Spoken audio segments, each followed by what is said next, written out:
We didn't get it, like, but we didn't lose either, like, so it's just a case of drive on the next day and take it on, like, you know, and learn from today. For so long you were on top though. We were, like, you know, but, you know, Kerry are a good team as well, like, and, you know, that's why they've won All-Irelands, like, you know, and but as I say, look, you know, today will bring us on a ton as well, and we learn from it, and we look forward to the next day. Yeah, and in case you're wondering, that old fella making the presentation is Shay Fahy. He used to play midfield for Cork. Let's check out more of today's action now in the Munster football semi-final as Waterford hosted Limerick. Your reporter here is Pat McAuliffe. Limerick are through to their second Munster Senior Football final in 12 months after beating a Waterford team that finished with 13 men at picturesque Farfield, Dungarvan.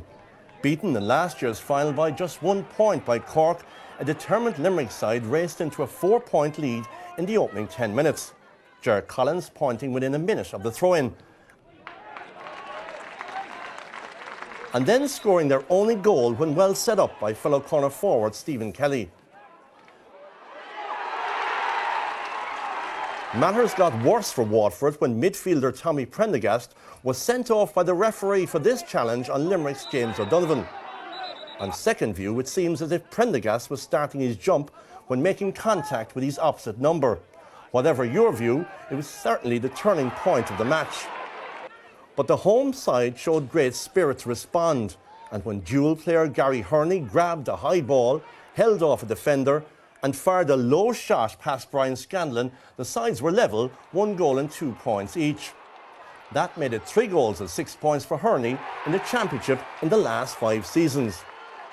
But Limerick's numerical advantage began to tell, and they scored 4 points in a row, including this effort from full forward Ian Ryan. Waterford stayed in touch when captain Tony Gray landed this fine score, with Limerick leading at the break 1 goal and 8 points to 1 goal and 4. The home side's half-forward Brian Wall kicked 4 points on the day, and this effort reduced the arrears to just 3. But with Limerick's outstanding midfielder John Galvin superb at centre field, he helped his side take over. Galvin started the move that saw attacking cornerback Mark O'Riordan send over this great point. John Owen's side refused, however, to lie down. Full forward Robert Ahern landing this long-range effort. But their numerical disadvantage was to cost them dearly, as Limerick kicked the last 4 points of the match, including 1 of 3 from substitute Conor Fitzgerald. Waterford ended with 13 men. Referee Sil Doyle was called by his linesman, and he then shown a red card to captain Tony Gray for an off-the-ball incident in the very last seconds of the game. Limerick could yet end that 114-year hoodoo without a Munster Senior Football title, as it ended today. Limerick 1 goal and 17 points, Waterford 1 goal and 9 points. And what is your opinion about the sending off? I saw it. There was nothing innocuous. Two guys trying to compete for a dropping ball. It happens in every match, club match and county match.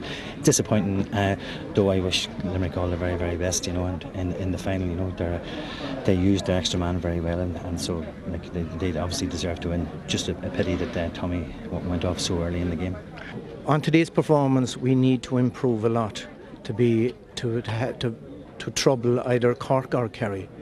But then again, the Munster final is a new game, a new ball game. We have 4 weeks. We have a lot to work on, and we'll be looking forward to it. I'd say he's relishing it. Liam McHale, the Tommy Prendergast sending off after 12 minutes, crucial. You being involved with Clare, played Waterford. How important is Tommy to them? He'd be one of their top 5 players. He's about 6'5", very, very mobile. Yeah. Young lad learning the game, and. Is the elbow back?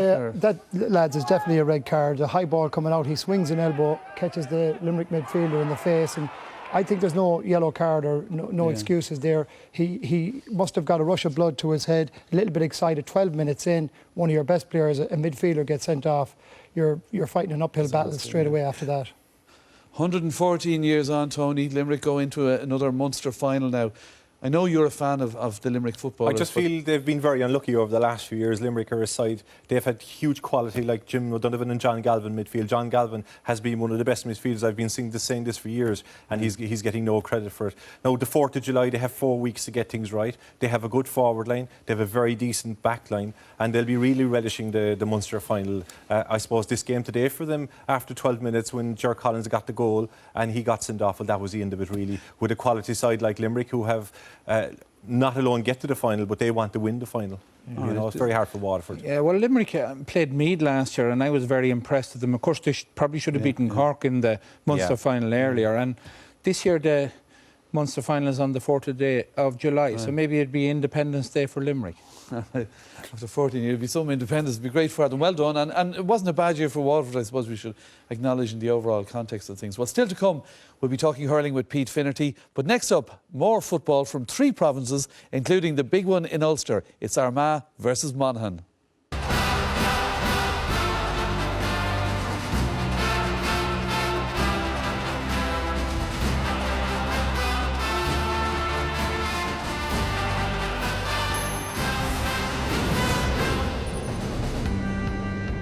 A reminder about the Monday game live tomorrow. It's Waterford against Clare in the Munster hurling semi-final, live from Semple Stadium at Thurles.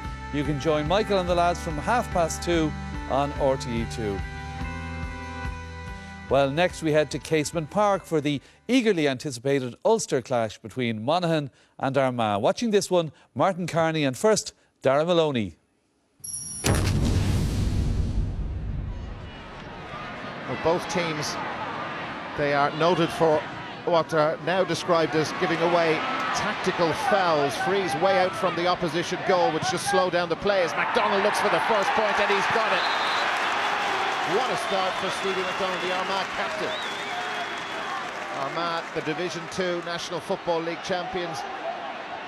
Big win over Derry a few weeks ago. Here's Stevie McDonald, he's got their first.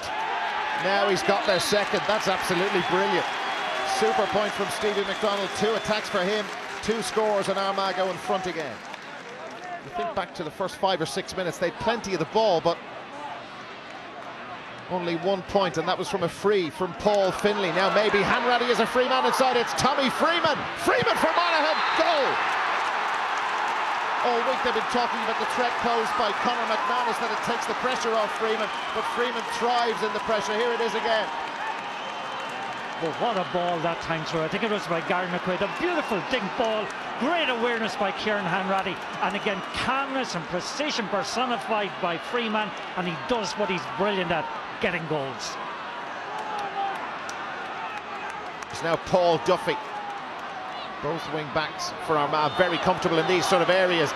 Duffy ran into trouble. Here's McDonald. Speaking of comfortable in those areas, and it's 4 points now for Stevie McDonald. Another really fine score. Blocked down, well blocked down by Gareth Swift, but Walsh still has it for Monaghan. Rory Wood's going to come in next time we have a break in play.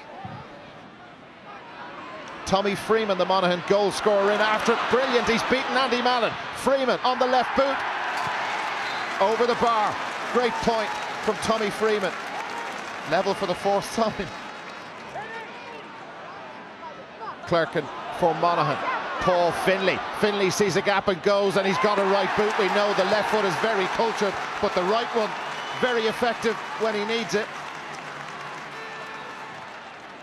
And Monaghan attacking in waves. Dick Clerkin puts real effort into that as he looks for Tommy Freeman. Andy Mallon is taking it out though. Mallon claiming he was helped out over the line. Well, the grim predictions we had about the way Monaghan or the way Armagh were going to play with this ultra defensive blanket and all of that, it just hasn't happened. But it's down to the very positive approach by both teams. Better angle for Tommy Freeman, and he likes that, Tommy Freeman, and why not? Because the white flag goes up. It's been a super game of football, very entertaining, more entertaining albeit if you're a Monaghan supporter watching or here today in Belfast. The angle was prohibitive for Conor McManus from the sideline, got it into a better position, and Tommy Freeman did the rest. Vinnie Corey of Monaghan. Freeman Rory Wood.